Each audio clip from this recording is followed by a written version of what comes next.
Hi friends, இந்த வீடியோவில் வந்து நம்ம என்ன பார்க்க போகிறோம் அப்படின்னு கேட்டிங்கன்னா, இப்போ வந்து நம்மளோட குட் பேட் அக்லி திரைப்படத்தில் வந்து ஒரு பிரபலமான நடிகர் வந்து நடிக்க மறுத்திருக்காங்க. ஸோ இப்போ வந்து அவர் வந்து ஏன் மறுத்தேன் அப்படின்றது இப்போ வந்து அஃபிஷியலான நியூஸ்னு சொல்லியிருக்காங்க. ஸோ அதை பற்றி அந்த வீடியோவில் நம்ம டீட்டெயிலாக பேச போகிறோம்.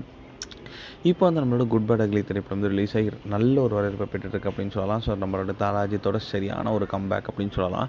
ஸோ விடாமுயற்சியோட தோல்விக்கு அப்புறம் வந்து குட் பேட் அக்லி திரைப்படத்தோட மாஸ் வெற்றி தான் வந்து நம்மளோட ஆதிக் ரவிச்சந்திரன் தாலாஜித்தையும் வந்து வேறு லெவலில் வந்து செட் பேக் பண்ணியிருக்கு அப்படின்னு சொல்லலாம். ஆதிக் ரவிச்சந்திரன் ரசிகர்கள் மெயினாக தலாஜித் ரசிகர்கள் கொண்டாடிட்டு இருக்காங்க அப்படின்னு சொல்லலாம். திரைப்படத்தில் ஒரு சீன் வந்து ரொம்ப ரொம்ப மாதம் வந்து காட்டியிருந்தார் அப்படின்னு சொல்லலாம். வந்து இப்போ வந்து நம்மளோட குட் பேட் அக்லி திரைப்படத்தில் வந்து நம்மளோட தலாஜித்தோட பையன் ரோலில் வந்து லேட்டஸ்ட்டாக ரிலீஸ் ஆன பிரேமலு திரைப்படத்தின் மூலமாக ஹிட்டானோ அந்த ஹீரோவை தான் வந்து ஃபர்ஸ்ட் வந்து நம்மளோட ஆதிக் ரவிச்சந்திரன் வந்து கூப்பிட்டு வந்தாங்களாம். ஆனால் வந்து அவர் வந்து அந்த திரைப்படத்தை நடிக்க மாட்டேன் அப்படின்ட்டு சொல்லிட்டாங்க. அதற்கு காரணம் வந்து அவரே சொல்லியிருக்காங்க.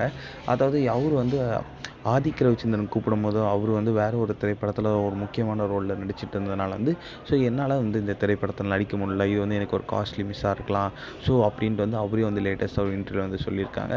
சப்போஸ் வந்து அவர் வந்து குட் பேட் அக்லி திரைப்படத்தில் நடிச்சிருந்தால் ரொம்பவே நல்லா இருந்திருக்கும் அப்படின்ட்டு சொல்லலாம்.